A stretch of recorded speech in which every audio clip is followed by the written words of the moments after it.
कौंडण्यपुरामंदी रुक्मिण धावा करीती पार्वती देवीचा। कौंडण्यपुरामंदी रुक्मिण धावा करीती पार्वती देवीचा। श्रीकृष्ण वर मिळावा द्वारकेच्या यादवाचा। श्रीकृष्ण वर मिळावा द्वारकेच्या यादवाचा।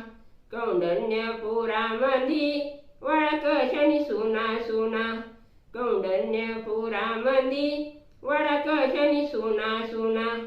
रुक्मिणीवरी श्रीकृष्णानी पळविली राजभीमकाची कन्या। रुक्मिणीवरी श्रीकृष्णानी पळविली राजभीमकाची कन्या। रुक्मिणीवरी श्रीकृष्णानी पळविली राजभीमकाची कन्या।